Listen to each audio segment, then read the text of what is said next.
नमस्कार दोस्तों, मैं डॉक्टर डी के भारद्वाज। दोस्तों, आज मैं आपको उन होम्योपैथिक दवाइयों के बारे में बताऊंगा जो हमारे घर में रहना बहुत ही आवश्यक है। आपको मैं ऐसी एक किट के बारे में बताऊंगा जिस किट का रहना हमारे घर में बहुत ज़रूरी है। ये फर्स्ट एड किट हमारे घर में किसी भी इमरजेंसी में काम आ सकती है। डॉक्टर्स के पास जाने से पहले हम इसके इस्तेमाल से अपने पेशेंट को बहुत स्थिति तक लाभ पहुंचा सकते हैं। तो दोस्तों, इस किट का होना हमारे घर में बहुत ज़रूरी है। मैं आज इस किट में आपको कौन कौन सी होम्योपैथिक दवाइयाँ अपने घर में रखनी है, किस पोटेंसी में रखनी है और उनका इस्तेमाल कैसे करना है, ये सब बताऊंगा। तो कृपया वीडियो को अंत तक देखें।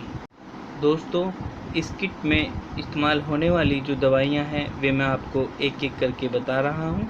स्क्रीन पर इनका नाम आता रहेगा, आप उनको नोट कर सकते हैं और किसी भी होम्योपैथिक के अच्छे मेडिकल स्टोर से आप इनको ले लेंगे और अपने घर में एक बॉक्स बनाकर इनको आराम से रख लेंगे। वो बॉक्स आपको ऐसी जगह पे रखना है जिससे कोई भी इमरजेंसी होने पर आसानी से आप उसको आराम से ढूंढ सकें। इस बॉक्स की जानकारी आपके घर में सभी मेंबर्स को होनी चाहिए। इस बॉक्स के अंदर आप सबसे पहले तो थोड़ा सा कॉटन, कुछ पट्टियाँ और कुछ बैंडेज रख सकते हैं। हल्का सा इसमें आप एक छोटी शीशी के अंदर बीटाडीन और स्प्रिट भी रख सकते हैं। तो दोस्तों, बाकी होम्योपैथिक दवाइयाँ मैं आपको बता रहा हूँ, तो आप इनको नोट कीजिएगा और किस तरह से और किस टाइम पे ये लेनी है वो भी मैं उनके साथ साथ बताता चलूँगा। तो दोस्तों, इसमें हम सबसे पहले रखेंगे एकोनाइट नेपल्स। इसको आपको 30 पोटेंसी में एक 30 ml शीशी के अंदर ले लेना है। ये कभी भी अचानक से सर्दी, खांसी, जुकाम, नज़ला होने पर, ठंड लग जाने पर, जो भी सिम्टम्स एकदम अचानक से होता है बॉडी के अंदर, एकदम अचानक से कोई भी चेंजेज आता है, जनरली एकदम सर्दी, नज़ला, जुकाम, खांसी, ठंड लगने पर अगर हो जाता है तो एकोनाइट 30 की 5-5 बूंदें आप इसको 3 बार दे सकते हैं और नेक्स्ट स्टेप पे जैसा भी हो अपने डॉक्टर से कंसल्ट करके आगे ट्रीटमेंट कंटिन्यू कर सकते हैं। दूसरी मेडिसिन है इसमें एपिस मेलिफिका।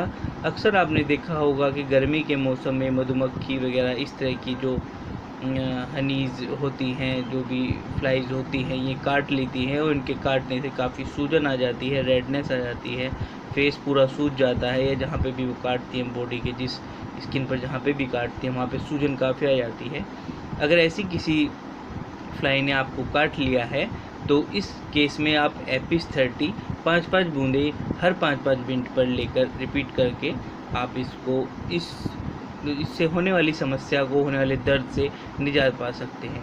और फिर वही बात कहूँगा मैं, इसके बाद जैसी भी स्थिति बने आप तुरंत अपने डॉक्टर से कंसल्ट करें।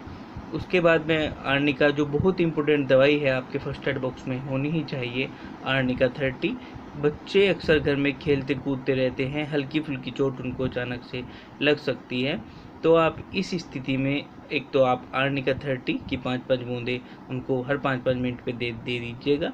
और उसके बाद जैसा कि मैंने आपको बताया था कि अपने फर्स्ट एड बॉक्स में आप कॉटन रखें, थोड़ी पट्टियाँ रखें, तो उस कॉटन पे हेमामेलिस क्यू और कैलेंडुला क्यू से उसको पहले घाव को साफ़ करके उसके बाद हेमामेलिस क्यू उस पर लगा के उसकी आप उस पर पट्टी कर दें। अगर किसी तरह की कोई मोच आ जाती है या इंटरनल इंजरी भी होती है तो उस केस में भी आप आर्निका 30 दे सकते हैं। अगली मेडिसिन है आर्सेनिक एल्बम। आर्सेनिक एल्बम अक्सर गर्मियों में बच्चे बाहर का कुछ खा पी लेते हैं या हम लोग भी बाहर जाके कुछ खा पी लेते हैं, कोई ट्रैवलिंग करके आते हैं, तो इस केस में भी फूड पॉइजनिंग होने का बहुत खतरा रहता है। तो फूड पॉइजनिंग के केस में आर्सेनिक एल्बम 30 बहुत ही अच्छा काम करती है। या जनरली घर पे रहने के बाद भी अगर आपको फूड पॉइजनिंग हो जाती है किसी कारण से, तो आप आर्सेनिक 30 को उसी तरह 5-5 मिनट पे 3-4 बार ले लीजिएगा और आगे जैसी भी स्थिति हो तो अपने डॉक्टर से कंसल्ट करें। तो अगली मेडिसिन है हमारी बेलाडोना 30। बेलाडोना 30 अधिकतर सिर दर्द, बहुत ज़्यादा तेज़ सिर दर्द, ब्रस्टिंग पेन, जैसे सिर फटने वाला हो, इस स्थिति में अगर कभी सिर दर्द हो जाता है या बहुत तेज बीपी एकदम से हाई हो जाता है तो उस केस में, या आपके फोड़ा फुंसी बहुत लाल रंग का हो, बहुत ज़्यादा उसके अंदर दर्द हो और रात के टाइम ऐसा हो रहा हो, आप डॉक्टर के पास नहीं जा सकते, तो इस स्थिति के अंदर आप बेलाडोना 30 ले लीजिएगा। इसको आप 5-5 मिनट पे रिपीट कर सकते हैं। तो अगली मेडिसिन है हमारी ब्रायनिया एल्बा। ब्रायनिया एल्बा अक्सर सूखी खांसी, अगर आपको बहुत सूखी खांसी है, पानी की प्यास आपको बहुत ज़्यादा लग रही है और साथ में अगर कब्ज वगैरह भी है, तो आप इस स्थिति में ब्रायनिया 30 ले सकते हैं। अगली मेडिसिन है हमारी कैंथेरिस 30। अक्सर देखा होगा कि रसोई में काम करते टाइम महिलाओं के हाथ जल जाते हैं या कढ़ाई में से कोई छींट, ऑयल की छींट वगैरह लग के वहाँ पे पक जाता है, फोला पड़ जाता है। तो इस स्थिति में वे महिलाएं या बच्चे अगर कहीं पे इस तरह से हल्का फुल्का जल जाता है, तो उस स्थिति में आप कैंथेरिस 30 ले लीजिएगा। कैंथेरिस 30 के अंदर आपको जलन नहीं होगी और जो फोला पड़ जाता है, बॉयल्स बन जाता है, वो भी नहीं बनेगा। तो दोस्तों अगली मेडिसिन है मैग्नीशियम फॉस्फोरिकम। जैसा कि मेरी एक वीडियो में आपने देखा भी होगा, मैग्नीशियम फॉस के ऊपर मैंने एक वीडियो बनाई हुई भी है। तो मैग्नीशियम फॉस एक दर्द निवारक बहुत अच्छी दवाई है, पेन रिलीफ है। ये दर्द में बहुत अच्छा काम करती है। पेट में होने वाले दर्द को, पीरियड्स के टाइम पे होने वाले दर्द में ये बहुत अच्छा काम करती है। शरीर में वैसे किसी भी प्रकार का दर्द हो, ये हर दर्द को कवर कर लेती है। तो ये घर में होना, आपके फर्स्ट एड किट के अंदर होना बहुत इसका ज़रूरी है। तो आप एक इसको 25 ग्राम की इसकी बोतल आती है, आप ले लीजिएगा और उसको अपने फर्स्ट एड किट में रखिए। जब भी कभी ऐसी स्थिति हो तो इसके 4 टैबलेट दिन में 3 बार तेज़ गर्म पानी में आप इसको चाय की तरह लेकर पी सकते हैं। अगर कभी दर्द की स्थिति अधिक होती है तो आपको 4 से 6 टैबलेट भी इसमें ले सकते हैं। अगली मेडिसिन है हमारी नक्सोमिका। नक्सोमिका 30 पोटेंसी में आप रखिएगा। ये मेडिसिन अधिकतर इंडाइजेशन में या कभी उल्टा सीधा कुछ खाया जाता है, बहुत ज़्यादा ऑयल खा लिया जाता है, तो इस स्थिति में नक्सोमिका 30 बहुत ही अच्छा आपके लिए वर्क करेगी।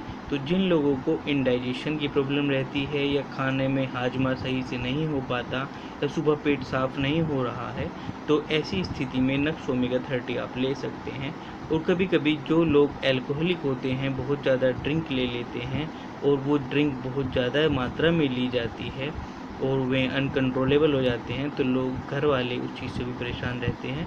तो अगर ऐसी स्थिति में कोई हैं तो उनको एक गिलास पानी में आप 15 से 20 बूंदे डालकर उनको पिला दीजिएगा। तो उनको जो अल्कोहल की उनको नशा है वो बहुत जल्दी ही उतर जाएगा। तो ये हम उसमें भी अच्छे से इस्तेमाल कर सकते हैं। तो अगली मेडिसिन है हमारी रस्टॉक्स। रस्टॉक्स अधिकतर बारिश के मौसम में भीग जाने के बाद पूरे शरीर में दर्द हो जाना या बहुत ज़्यादा कहीं पे वर्क कर लेना, जो लोग अक्सर कोई वर्क नहीं करते हैं और कभी कभी वो वर्क कर लेते हैं तो उनको मस्कुलर पेन हो जाता है या कभी स्ट्रेच आ जाता है। जो बच्चे जिम जाते हैं उनको बॉडी में कहीं पे किसी मसल्स के अंदर स्ट्रेच आ जाता है, तो उस स्थिति में वो बारिश के बाद भीगने वाले मौसम में मस्कुलर पेन के अंदर यह मेडिसिन बहुत अच्छा काम करती है। तो हम इसकी उसकी 5-5 बूंदे दिन में 3 बार ले सकते हैं। रस्टॉक्स जेल भी आता है, आप एक रस्टॉक्स जेल की कोई ट्यूब भी लेके अपने फर्स्ट एड बॉक्स में रख सकते हैं। आप उसको बाहर जहाँ पे भी बॉडी के अंदर मोच आई है, स्ट्रेच आया है, वहाँ पे लगा के उससे अच्छे से आराम पा सकते हैं। तो दोस्तों आगे मैं आपको बताऊंगा एक कैलेंडुला क्यूब। एक कैलेंडुला क्यूब की आप बोतल घर में रखें। जब भी कभी कोई चोट घाव लग जाता है तो इस कैलेंडुला क्यूब से उस चोट घाव को अच्छे से साफ करके उसके ऊपर आप बैंडेज कर सकते हैं। उससे अगली मेडिसिन है हेमामेलिस क्यू। हेमामेलिस क्यू की भी एक बोतल आप रख लीजिए। किसी भी तरह की ब्लीडिंग अगर बॉडी से होती है, चाहे वो चोट से होती है या कभी कभी बवासीर की वजह से पाइल से होती है या नोज से एपिस्टेक्सिस हो जाता है, जो नक्सीर चलना भी बोलते हैं, अगर इस स्थिति में किसी भी तरह से किसी भी ओरिफिस से ब्लीडिंग होती है तो उस स्थिति में हम इसकी 10-10 बूंदे आधा कप पानी में पीने के लिए भी दे सकते हैं और दूसरे आप एक्सटर्नली उसको उस चोट पर, उस जगह पर उसको यूज़ कर सकते हैं। एक बहुत मुख्य मेडिसिन मैं आपको आखिरी में बताने जा रहा हूँ, ब्लाटा क्यू। इसका पूरा नाम ब्लाटा ओरिएंटलिस है। इसको मदर टिंचर में आप इसको एक शीशी में अपने फर्स्ट एड बॉक्स में ज़रूर रखें। वैसे इस मेडिसिन की बहुत कम ही ज़रूरत पड़ती है, लेकिन कभी कभी आपने देखा होगा कि बच्चों को एकदम सर्दी के अंदर बहुत ज़्यादा डिस्निया, मतलब खांसी, बहुत ज़्यादा ब्रीथिंग प्रॉब्लम हो जाती है। छोटे बच्चों को जैसे निमोनिया हो जाता है या बड़ों में भी कभी कभी इस तरह की दिक्कत हो जाती है। तो इस स्थिति में जब सांस लेने में बहुत ज़्यादा दिक्कत हो रही हो, अस्थमा के पेशेंट के लिए तो ये रामबाण औषधि है। अगर इस तरह की कोई भी दिक्कत जिसमें सांस लेने में बहुत ज़्यादा दिक्कत हो रही हो, उस स्थिति के अंदर आप ब्लाटा ओरिएंटलिस क्यू की 10 बूंदें आधा कप पानी में डालकर उनको पिला दें और ये आप 3 से 4 बार दिन में रिपीट कर सकते हैं। बाकी इसके बाद ये इमरजेंसी में आप इसको इस्तेमाल कर सकते हैं। इसके बाद आगे जैसी भी ज़रूरत पड़े आप अपने डॉक्टर से कंसल्ट करें। तो जैसा कि मैंने आपको बताया कि होम्योपैथिक किट के बारे में, ये आपके घर में होना बहुत ज़रूरी है और अगर ये कुछ दवाइयाँ आप अपने घर में रखते हैं तो आप छोटी मोटी समस्याओं से बड़े आराम से निजात पा लेंगे। इस किट का इस्तेमाल आप करें और इसके बाद जैसे भी सिम्टम्स आपको आगे मिले या जैसी भी तबीयत आपके पेशेंट की हो, आप आगे अपने डॉक्टर से ज़रूर कंसल्ट करें। तो दोस्तों, ये थी हमारी होम्योपैथी की फर्स्ट एड किट। आशा है कि आपको यह वीडियो पसंद आया होगा। प्लीज़ वीडियो को लाइक और सब्सक्राइब करना ना भूलें। अगर आपका किसी भी तरह से कोई भी क्वेश्चन है तो आप मेरे कमेंट बॉक्स में डाल सकते हैं। अगर आपका कोई पर्सनल क्वेश्चन है तो स्क्रीन पर मेरा ईमेल आईडी आ रहा होगा, आप मुझको मेल करके पूछ सकते हैं। मैं आपका मेल पे जवाब दूंगा। धन्यवाद।